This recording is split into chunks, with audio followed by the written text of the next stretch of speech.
he's taken me to locations like you cannot imagine, and there we are doing all these scenes.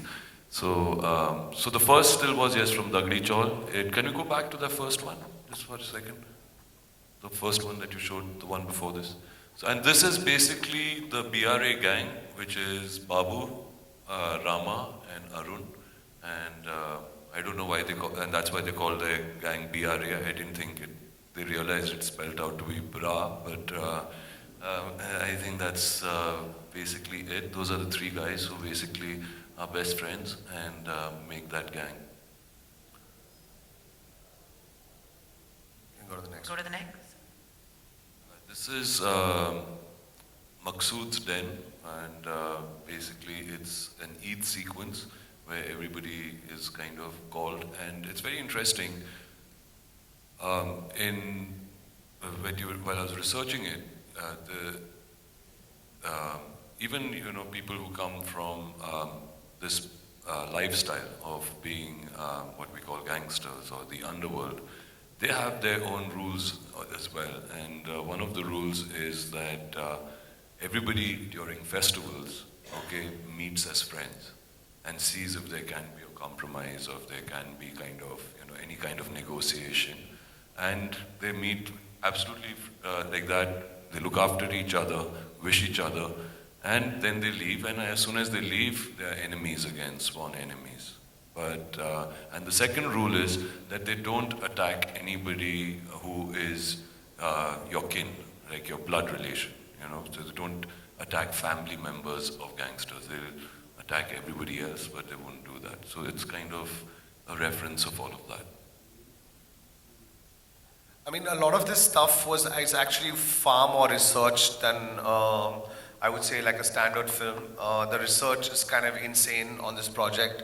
I'll take you through some of it, even in terms of clothing. I mean, I grew up in this city, so I feel a lot of the films that have been made in Mumbai or Bombay have not been made by people who've grown up here. I've grown up in seeing these things, seeing these spaces, and I feel somewhat that I've always felt the detail missing. It always feels very generic, the gangsters, and actually they're not generic. If you're a gangster that comes from Lal Bagh, you have a certain style. If you're a gangster, you come from Dongri, you have another style, and another way of speaking, and another way of hanging out, and the way you wear your glasses is different.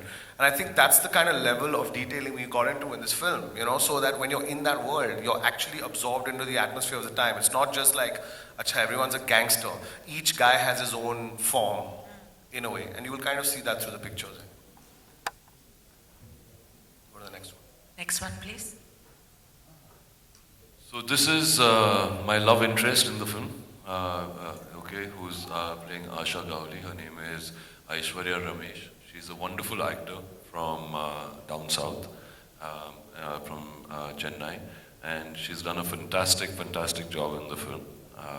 Her growth and her thing, and actually Asha Gawli herself is a very, very fascinating character. She's gone through so much and has held the whole family together because he was never there. He was hardly ever there. He was hardly around, and so she plays a very, very pivotal part in this film. And I think one thing which was interesting about Aishwarya casting her, very non-typical casting, of course, because again, I come, like I said, from a more independent space. We could have always cast a more glamorous, more, familiar face. But what I think, and that's the kind of thing that I think Arjun was really backing on this project, which I have to say was something which really gave me some kind of commitment as a director, because you basically say that let's go with someone who looks like Asha Gawli, not someone who looks completely different, who has no relationship.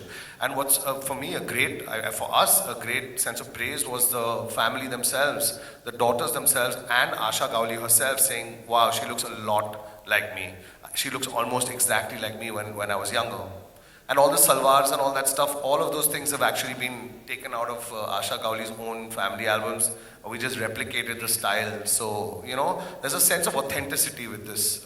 he would get, I think we blew up some 18 washing machines because he wanted the clothes to age on a certain level.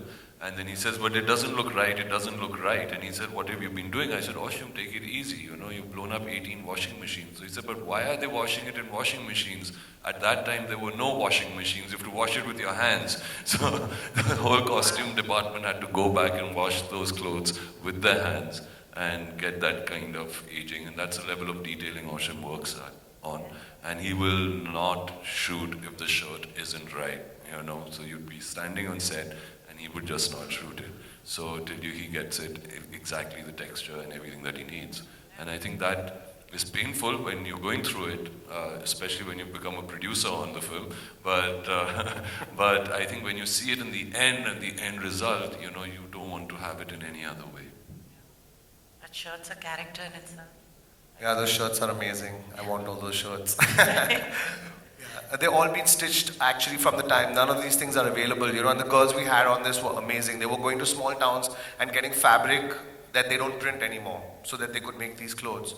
So a lot of that. And I think one of the things, just coming back to the shirt thing, I've always had a big problem with when I watch a Bollywood movie is that why is the star wearing the thing that looks like it was just made and all the extras look like they're sweating?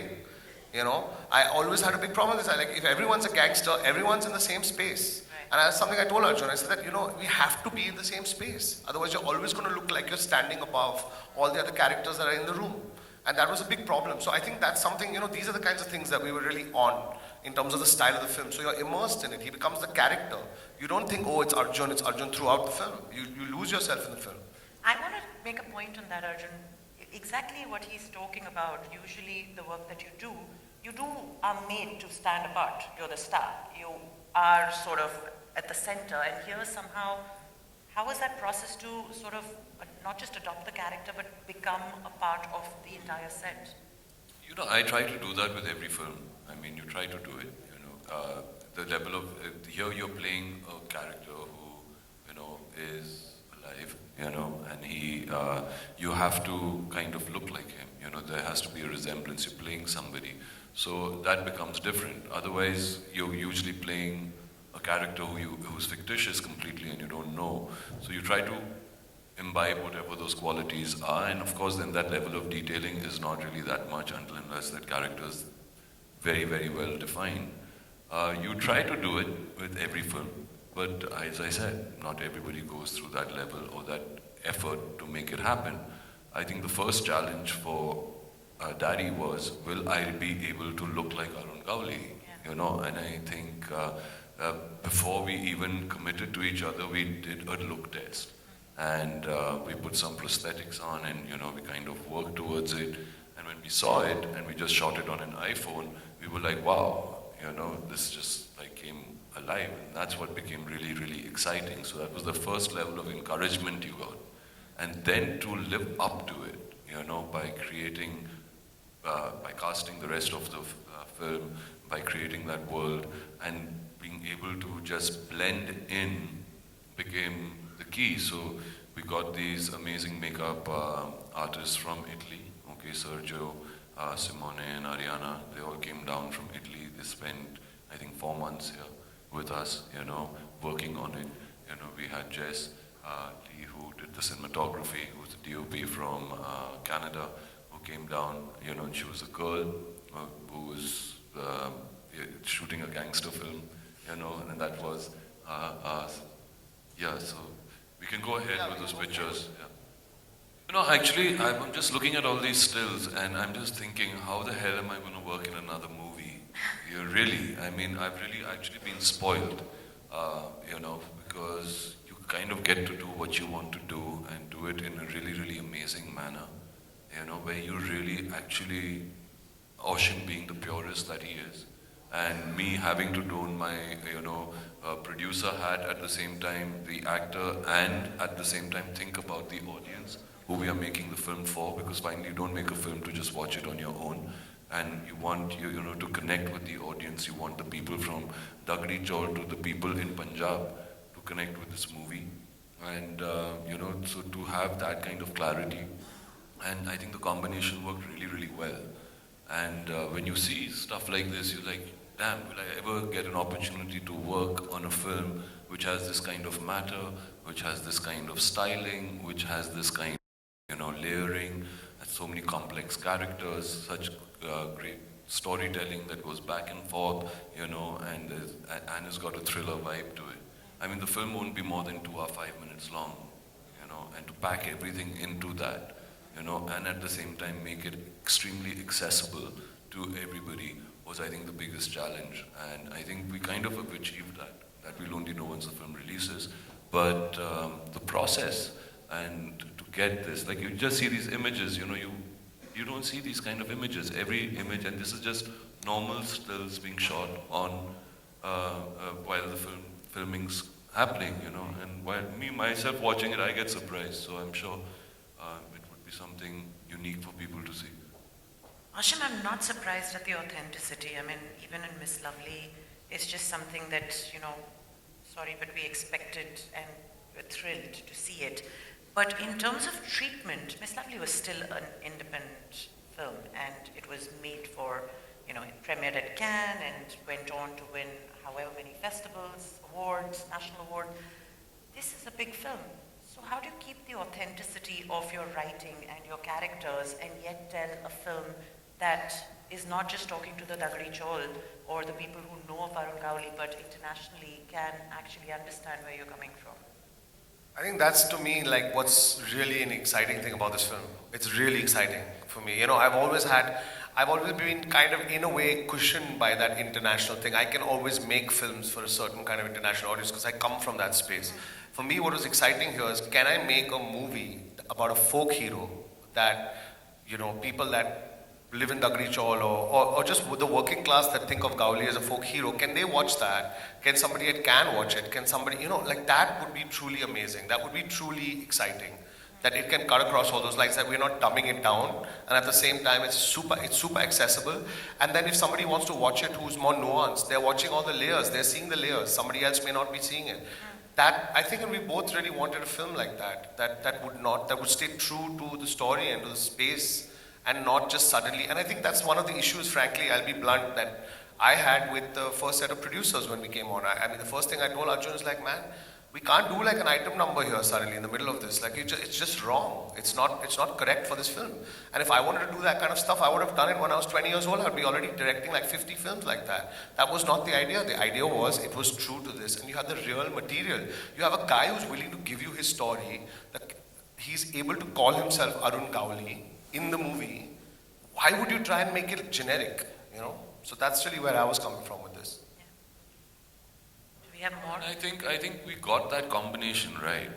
I think every time you go out there to make a film, is you want to make a film with a sensibility which you are not going to, when you watch the film, cringe.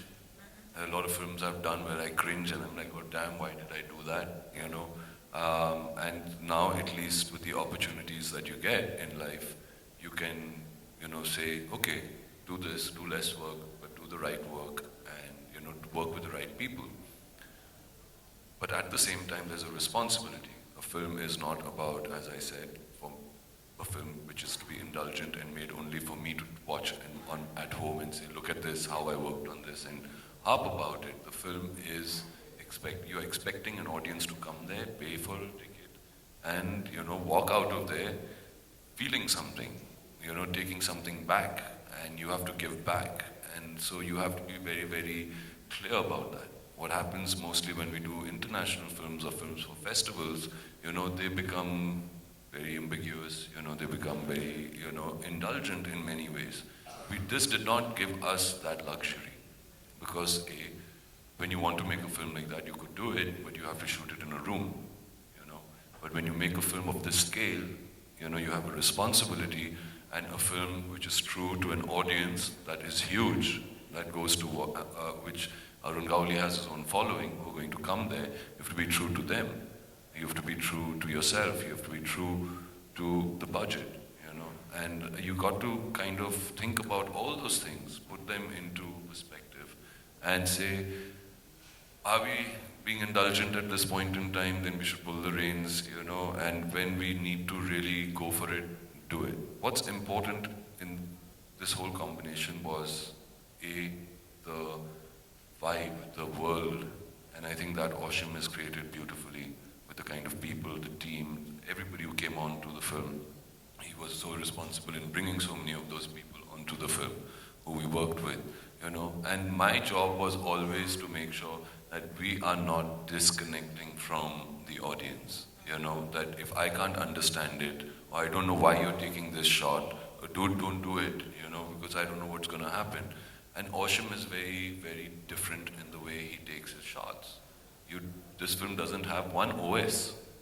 I've never, like, an over-shoulder shot of a close-up of another guy while talking. You know, I could be sitting here, talking here, and then the next shot's going out there. But then the way it's cut and it comes together, in fact, Deepa, who's our editor, first when she saw the footage, she's like, God, how am I going to cut this? And now it took her 2 months to just figure out what he was planning and how he was trying to tell the story. I could see it, but you know, for her to also get into the groove of it and for it to be seamless, okay, it takes time. So when you're trying to do something new and different, but at the same time, making sure you're not alienating anybody was actually the combination that we wanted to get. And hopefully we've achieved that. That's what was the key.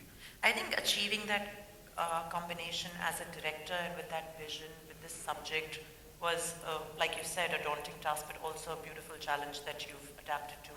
But I want to know, as a producer of something like this, I mean, we hear day in and out that independent films are not, this is not independent, but it's not something with a big banner backing you and, you know, you have the whole plan. Did you have a plan on day one? Did you? It's my banner, it will be a big banner soon. It is Kundalini Pictures, it's a big banner, it's beautiful. But did you have a plan on day one of the life or the journey of this film? You know, I said, I want to make this movie. I want to make it with Osham. There's nobody else I'm going to make this film with. If he had said no, I wouldn't have made the film. And all the people, as I said earlier, in the beginning of our journey, had left us. There were a lot of people who had worked a lot, you know, a long time and had stuck with us and had not got paid. And there was a responsibility towards that. Of course, there was also a kind of an obsession about making the film myself. And so I said, okay, whatever it is, we'll start the movie, you know, we will do it. We'll see how it goes, okay, and we'll run with it. And I mean, I'm grateful to the whole team to have been that committed around it. So yes, it was done in a very independent manner because there was no studio backing, okay. It was not an indie film because it doesn't have the scale of that, okay. But we are trying to shoot it in a thing. So I don't think anybody's really done that. You know, it was just pure passion that drove this film. And I'm glad it did because it ended up being extremely enriching and is something which I think I've learned so much about production, you know, about how, what goes into making a film if you really want to make it correctly. And I think created wonderful relationships through the process of doing that. I know the kind of people I would definitely be using in my films going forward and how we would be going forward with that. And a lot of people who I will never work with, you know, at the same time because they just cannot get it. They're not passionate enough. So I would only work, what this film has taught me is to work with people who are only passionate. And then commercially what it does and what happens, that we will see when the film comes out. I can't believe that, Osham, you've made the next film. We can move on. That's Lee being funny. We've got some stills in here which have been slipped in quietly. Just go back for a minute and one more back. So this is the set we built, the Nagari Chaul set. You can see it, you know, at night as well. So we spent a lot of time on the set. Also, I was very particular about the kinds of light. You know, there was a certain type of sodium light at a certain point in Bombay growing up, and then it changed to tubes at a certain point. So a lot of the films also color coded like that, so you know the eras without having to resort to cheap like sepia toning and all that kind of stuff. It actually is the way the light works in the film. So just go forward. Keep going. Yeah, it's just a night. You can go forward. Okay. We can talk a little bit about Arjun. No, we shouldn't talk about this one. Yeah, some of this is actually from the film itself. Maybe we shouldn't talk about it yet. Yeah, this too. Yeah, so this image, Go like, back, I mean, go this back. is a crazy image. And Osham, I remember, told me, while we were sitting one day and we was working on the script together, that I have this image in my head about, him having his child and a gun in the hand at the same time. And I said, Osham, that's really filmy, yaar. You know what I mean? And it can be like, a gun and the gangster with the baby and all of that. But he said, no, you don't understand it. I have a different way of seeing it. And how this scene actually happens and what the mood of the scene is and where he's placed this. When you all watch the film, please, you will remember, okay, this conversation, it's so apt and it so beautifully comes in, and it's so poignant for the story, the way it moves forward. But you have to watch the film. So these imageries are very, very strong. You don't see stuff like that. And I also like the idea, like what happens, right, when a gangster is, and very few gangster movies deal with this. What happens when you're in the midst of a gang war and you have a child? Like, it's an amazingly dramatic thing. And no gangster movie deals with that. Like, just dealing with a family on an everyday basis is dramatic enough, right? So I'm saying, like, what happens when you're actually also fighting a battle and suddenly you have a child and you have to deal with the domestic and you have to deal with this outside world. It's something else entirely. It takes it to a different level, I think, We can go forward. These are just some of the images from, is that it? That's it, I think. Okay, I think we can jump forward a bit. I think this repeats. Go forward. Yeah, that's Jess. Back to camera. Talk about this a little bit. Actually, this is a film that had 2 DOPs on it. Jess shot most of it, but because we shot over 3 schedules, quite challenging actually for a director to have 2 DOPs, especially with such a strong style. I developed a lot of that style with Jess, who's a French Canadian. It was also a very big film for her. She's come from a much more indie space. And Pankaj Kumar was the second, who just shot Rangoon and he shot Ship of Theseus, a lot of films. He was the second DOP who worked on it. So that's also amazing because when you look at the film now, it's really seamless. You see some more. I think there's some repeats here. Forward. Go on. Go forward, please. That's Pankaj shooting now. Some of it is shot by him there. Go forward. Talk about this. Again, situation where you're shooting in real locations. These locations are incredible. I didn't even know they existed. They're like people living, and they haven't changed over years. There are people who are tailoring out there. You see a lot of Nike stuff come out of there, and a lot of Adidas coming out of there. Okay, and all that's going on in the background. And there's a lot of embroidery, beautiful embroidery that goes towards to France and to all these places. And in fact, Rama, who's one of our thing, one day we were shooting on this day, and there was this charpai, and they put the weave on it, and they kind of do the embroidery on that charpai. They've got the net, and then they do the embroidery on it, and on that they put a chadar so it doesn't get spoiled. And Rama thought it's a bed, and he went and he sat on it, and he went through this embroidery. This guy had spent, I think, 4 months. Okay, doing embroidery on, and he went bang right through that thing, and I've never seen a guy look so distraught. Yeah, but the karigar who was there, I mean, he just held his head. He said, 4 mahine, 4 mahine, 4 mahine ke kaam ka, aapne kya kar diya? And this is gangster paradise. Yeah? So you don't even want to mess with these guys. You don't want to rip anyone's embroidery in a place like that. No, you don't. And actually, we did end up having to deal with the repercussion of it quite badly at the end of the. But we will get into that some other time, I think. I think this is all very exciting. It looks great. Next steps, I mean, we're waiting to see it. Do we have dates? Do we have a release?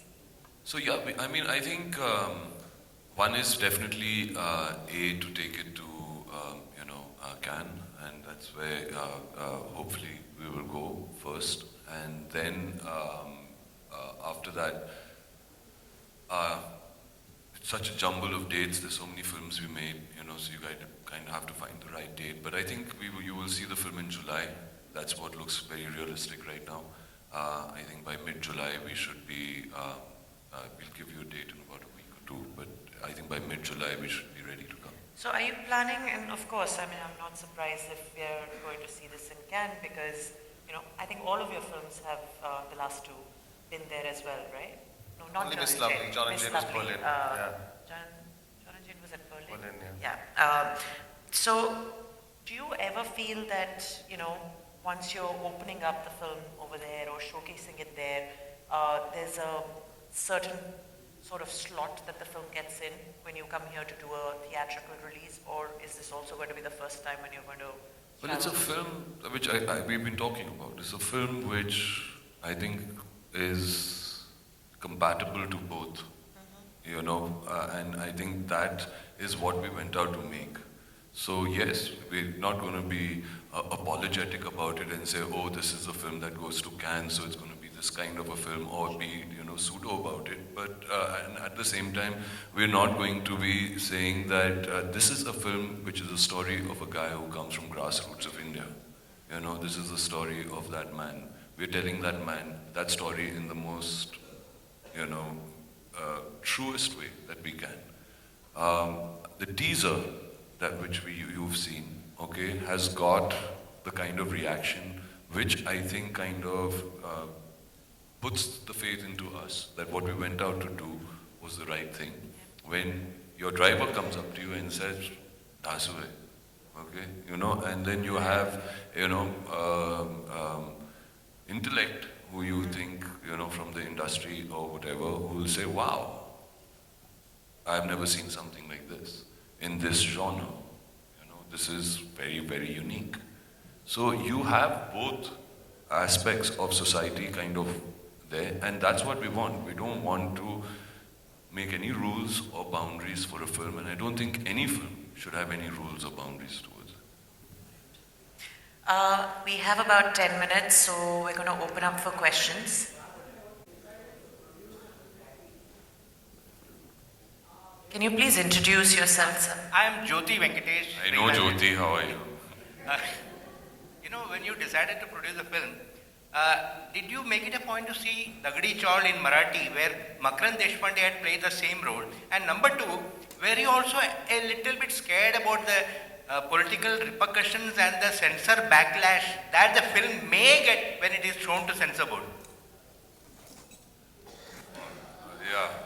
Oh my God, now you made me think about all of these things. But initially, yeah, I mean, the first thing is that, you think that this is going to be a film which could run itself into a lot of controversies. And before we even started filming in it, we got into quite a bit of trouble, which we're still dealing with. It's not something that's going to go away. But I think we've got a tremendous amount of support, and I must say this, from our Mumbai police.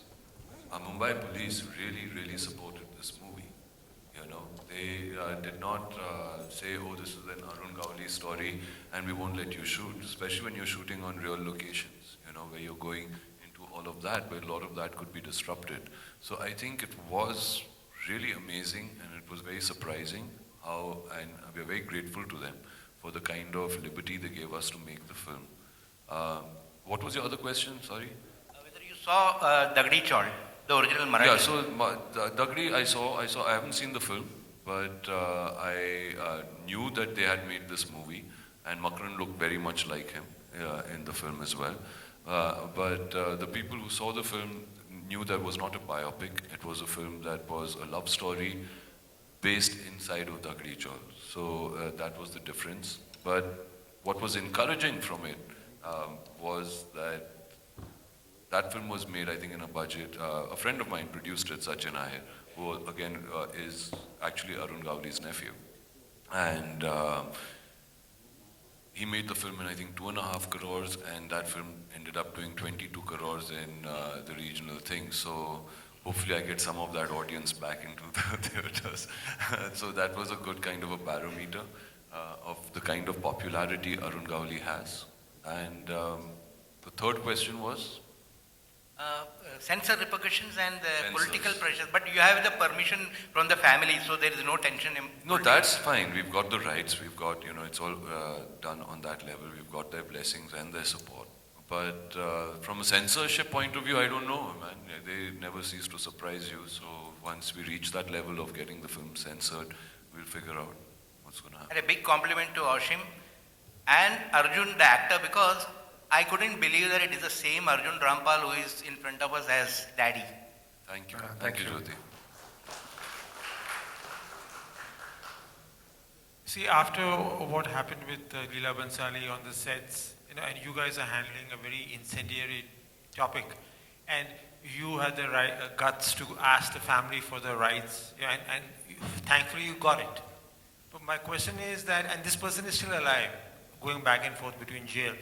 Now, did you, or have you encountered, or did you think, that you may, handling an issue where you could have probably just not taken those permissions from the family because this gentleman is alive and he's a gangster. He could say, नहीं मुझे यही depiction चाहिए मेरा, नहीं तो तुम्हारी picture नहीं चलेगी.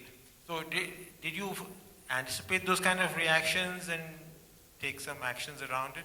Yeah, so it wasn't easy to convince the family because it is very sensitive. You're going to go into his past, you're going to dig in there, and these are, you don't know, he's scared legally what implications it can have on him. And therefore, we have to be, very clear about how the film progresses.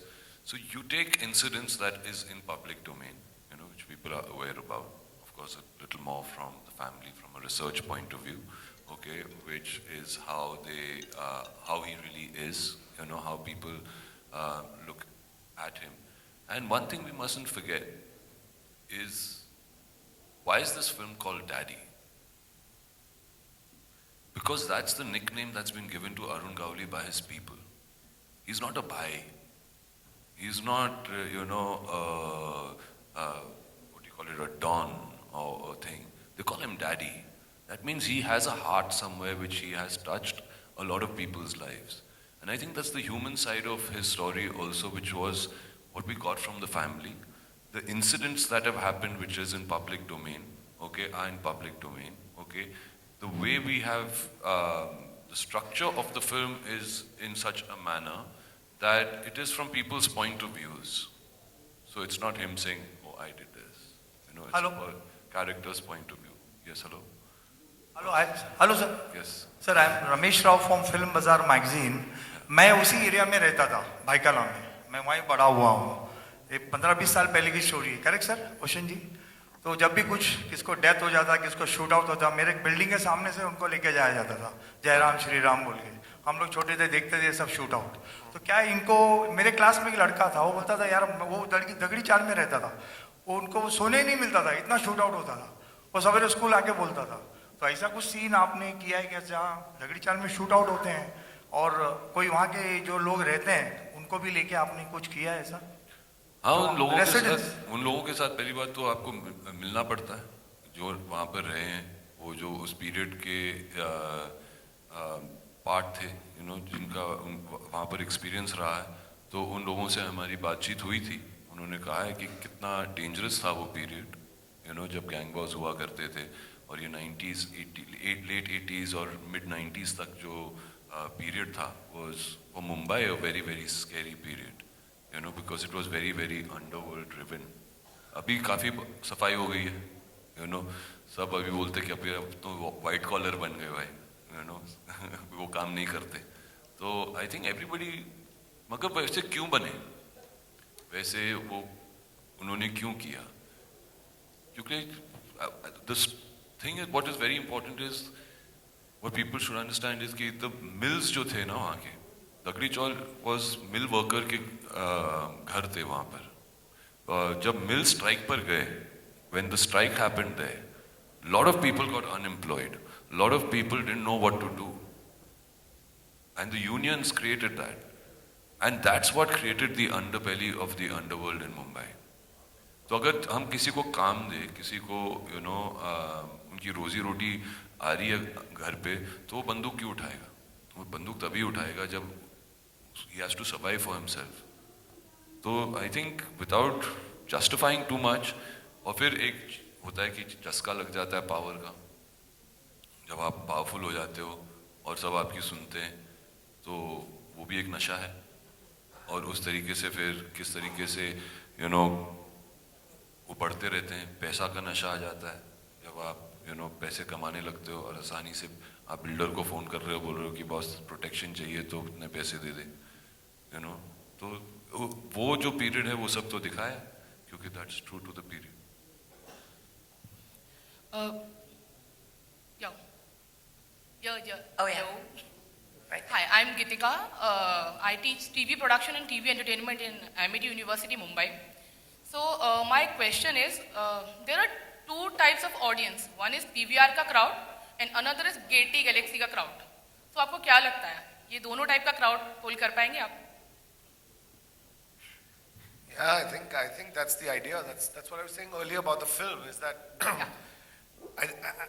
for us, I think the success would be if it can cut across different kinds of audiences. And I think for me, the hope is quite ambitious, that like maybe we can think of a different kind of Hindi film. Like everything doesn't have to be either it's PVR or it's festival or it's like a big 500 crore film, and that has a different aesthetic. Like, why do we think in such simple terms? Like, why can't there be more overlap like there is in other industries, where we have something which looks beautiful and is still really big, or something that's very intense and it's still very commercial? I'm saying, why are we stuck to these old categories? I think it's time to start moving on and start creating, more spaces for what Hindi film can do. That's my hope. We have seen different films, like Once Upon a Time in Mumbai. So Kangana Ranaut was very glamorous, and your Asha Gaule is very simple and sober and decent, Yeah. like Next Door Girl. Another D Company. So D Company was not commercially hit, but Once Upon a Time in Mumbai was commercially hit because of songs and looks, and so that's why I'm asking. So fine, I got Things my have answer. changed. Well, So, yes and no. If you look at the arc of the industry right now, I think everybody in this room knows that there is no calculated guess. Yeah. The things that we all know, all the glamorous stuff that's supposedly surefire hit, complete washout. Films that are really small, which you don't expect anyone to watch, they've done 10 times their business. I think the model is changing. I think we have to be... No, and you see, I would also say that there are films like Rang De Basanti, okay, which kind of, I think, is a good example to give, where it went to two different kinds of audiences and both of them understood it. Why? Because it did not alienate people. हम लोग क्या करते हैं कि हम बोलते हैं कि अच्छा ठीक है, ये पिक्चर है, ये this is the star of the movie, this is the heroine of the film, this is the budget of the film, put so many songs into it. We kind of package our films mostly and say this movie, so make it Punjab friendly, make it South friendly, make it Mumbai friendly. You kind of favor the circuits that give you the maximum amount of commercial success, and you kind of put things in accordingly. This film doesn't lend itself to that. This is a true story. You have to be true to the character, but at the same time, we cannot make it really, really inaccessible. And we've tried to do that. Picture क्या करती है box office पे, how many people like it, कितने जूते पड़ेंगे, that you end up knowing only on that Friday that the film releases. all right, Arjun, it's been 17 years. I wanted to say, you were amazing in Moksh, and that was your best performance till date. That is your best performance till date. I hope कि Daddy ये जो opinion है वो change कर पाए. All the best. Thank you so much. Thank you. I think we're at the end of our time. Is there any last question? Pressing question? Okay, last question for the gentleman in the front.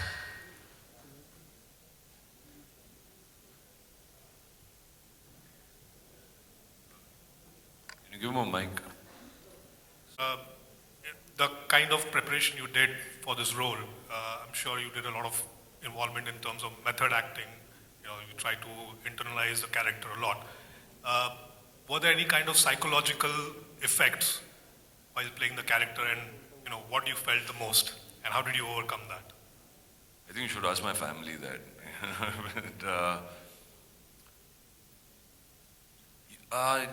No, not really. I mean, I was very scared while playing him, and I used to keep asking Oshim, "Am I doing it right?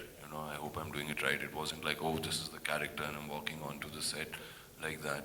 I think it kind of, as you keep getting into it, and as you keep saying those lines, and you start, working with the people around you, it wasn't that, "Oh, this is the only way." Sometimes I would kind of go in a totally different direction and just feed off people. And I think the atmosphere that is created for an actor to go there, sit, what he's wearing, all of that, it just kind of brings that and helps you get into it. Because the minute they would say cut, there would be 10 people with checks behind my back to sign. So, you went through all those different kind of things. But yes, somewhere I think what really helped was understanding him and understanding between us about not playing this guy as the typical hero, not projecting him like that, going as close as we could. And then when we got to meet him, just to see that body language and to see how, he is, and what was really nice, and what I noticed was they are very, very gentle, and they have, वो तेजी बहुत होती है इनमें, they are very polite, they are very humble, but they will say something, and you will say, hold on, what does that mean?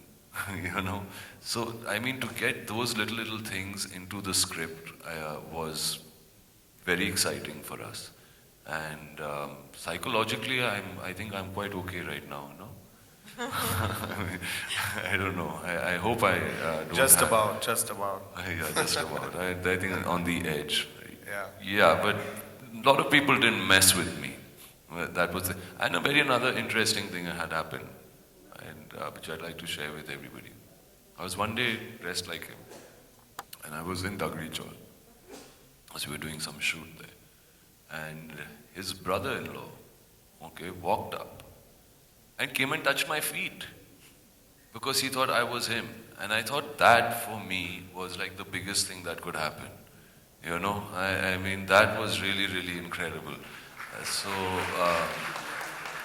Yeah, it was really something special, and let's hope it's as special as we are making it out to be when you all see it.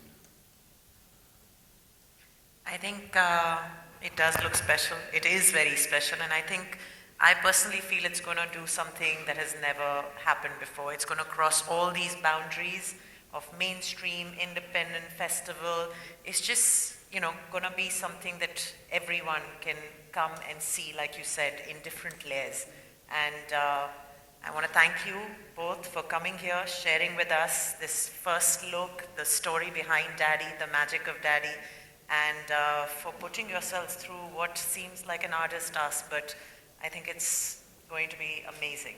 So all of you, Thank be you. ready for next steps. Thank you you. so much for coming here. Thank you, Arjun. Thank you Ashwin. all. Thanks for coming, and really, it was really fun. Thank you.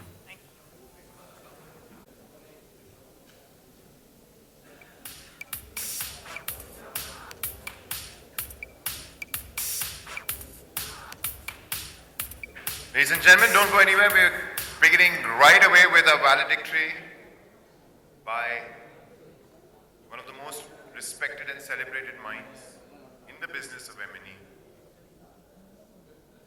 A big round of applause for Ashim and Arjun. Thank you, Ashim and Arjun. Thank you. That was lovely.